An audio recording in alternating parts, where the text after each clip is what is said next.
dripping gold.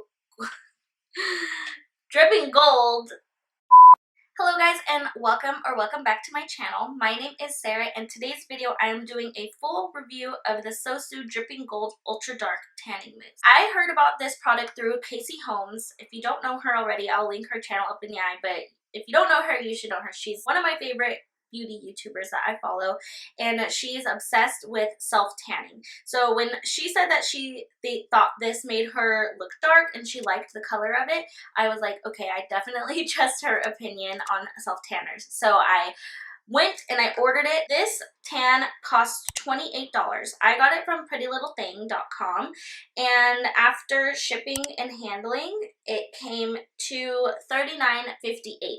So that I feel like is pretty standard. I did just do a review on the Coco and Eve and a side-by-side comparison with my Loving Tan. I will go ahead and link that up in the eye if you guys are interested in watching. Quarantine's kind of turned me into like a self-tan junkie. I guess it's a way that I'm kind of coping and just kind of practicing a little bit of self-care about myself. But so that's kind of the pricing and how it compares. And I would like to mention that this does actually cost $28. In order to ship it to America, it was a little bit more, it's $8.99 shipping. So that's kind of what drove the price of this up. So I don't really want to fault it for that. However, at the end of the day, I did spend $39. I think this is a fair amount of product for $39. Okay, so I did order this on April 30th and I received it on May 4th. So I think that's pretty quick turnaround. It had estimated that it would get to me on May 13th, but it actually came on May 4th. So I was pleasantly surprised when I saw this sitting at my doorstep. So something that's really awesome about the Sosu Dripping Gold is that it is cruelty-free, paraben-free, and vegan-friendly.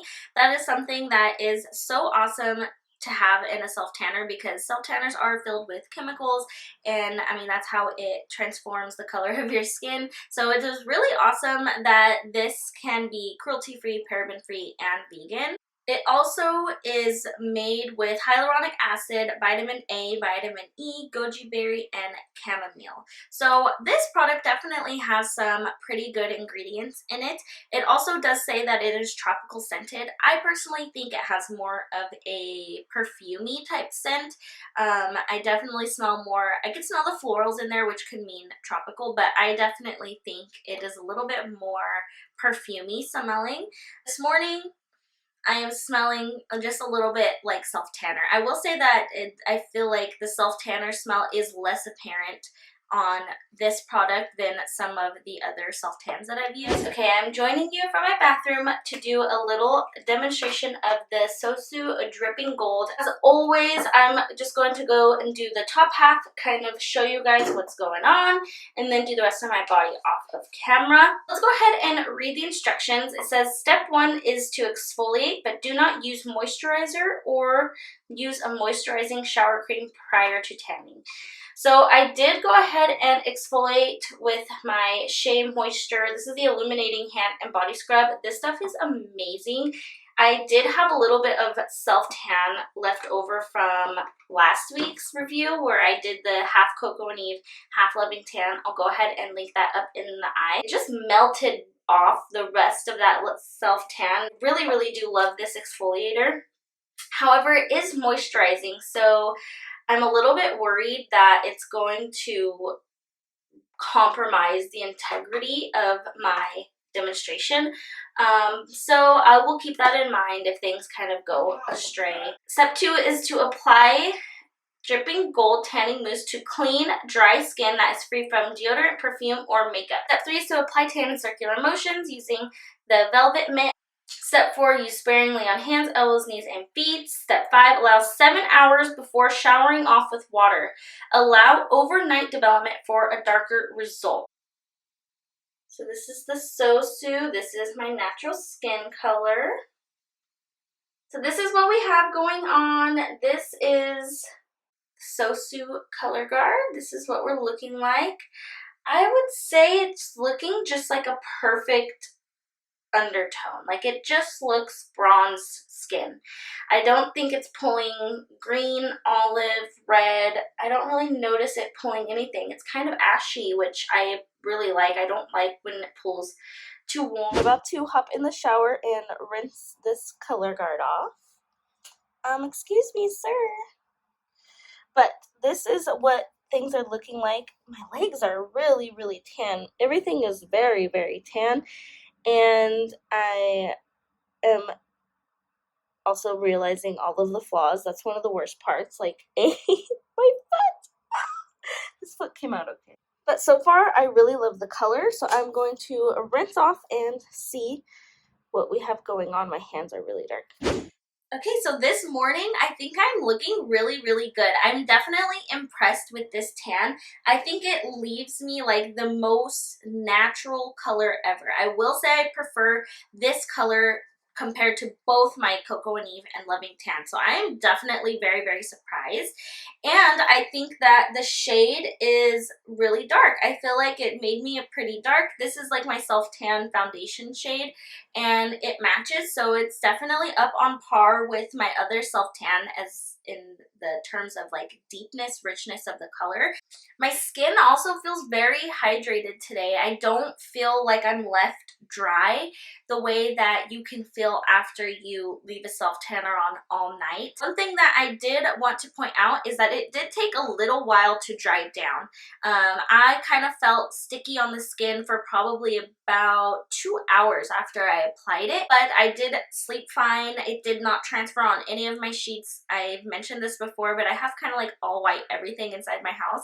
It did not transfer on my sheets, but it just, my skin kind of felt tacky for about 2 hours. Also, I do want to mention that the color guard on this was a lot darker than what I ended up being. So this morning I was looking really, really dark, and I noticed that a lot of it really washed off in the shower, which is totally fine because I think I still at the end of the day was left with a really nice color. So it does explicitly say in the directions not to use moisturizing shower cream or exfoliators. So I did do that yesterday when I applied this self-tanner. I didn't read the instructions until after I had already prepped my skin, and the exfoliator I use is very, very moisturizing.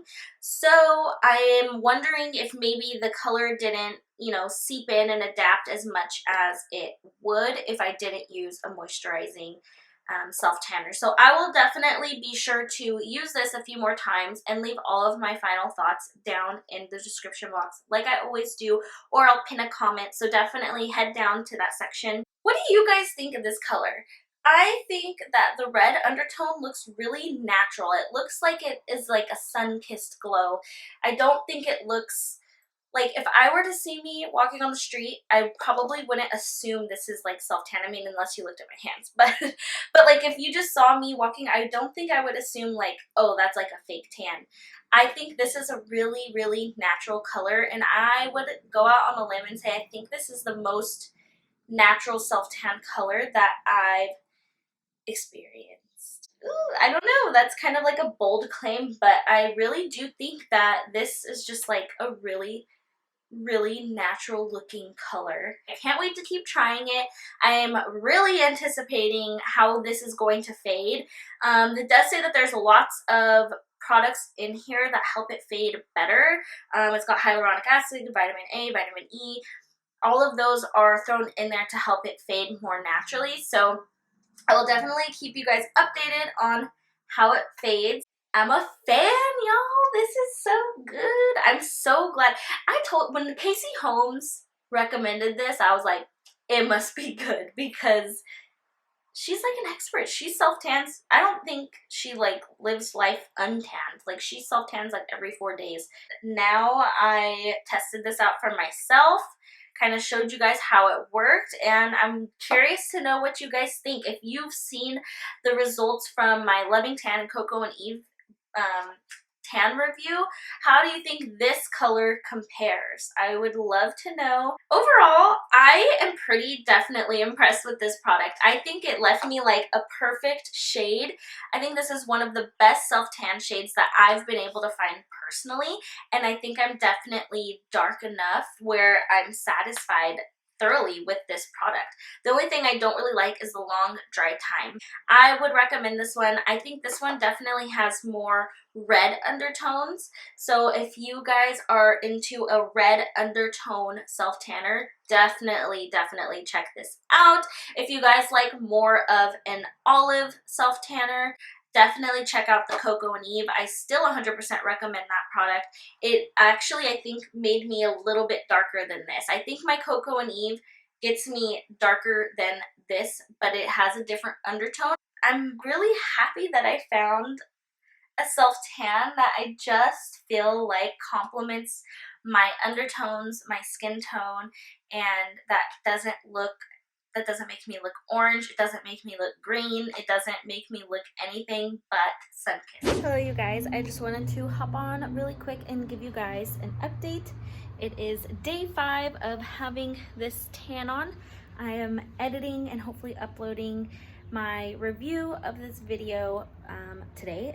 So I thought I would come on really quick and show you guys how it did fade after 5 full days. So I put that on Friday night and Saturday was the first day. Today is now Wednesday, so it's been on for about 5 days. This is what I'm looking like. I did go back to my original foundation shade so you can kind of tell the difference here. I would say there's still a little bit left, but I've pretty much faded on back to my natural self. So I think that's pretty good. It did last about 5 days. When I looked down at my legs, I could still definitely see some self-tan, but it is starting to kind of streak and fade away. Let me show you. So this is what it's looking like down on the legs, mainly back to normal with just a little bit of splotching here and there. I have to go ahead and exfoliate this off of my skin and try to reapply. But yes, so everything it's faded pretty much. There's just little spots here and there, but it is mainly all gone. And I would say it did fade pretty evenly. It's pretty on par for other self-tans that I have used. Alright, well, there you have it, you guys. Those are my final thoughts on the Sosu Dripping Gold. Am I saying that right? Sosu?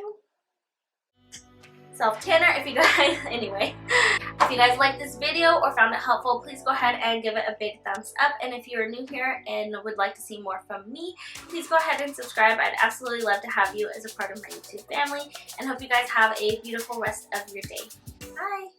Bye!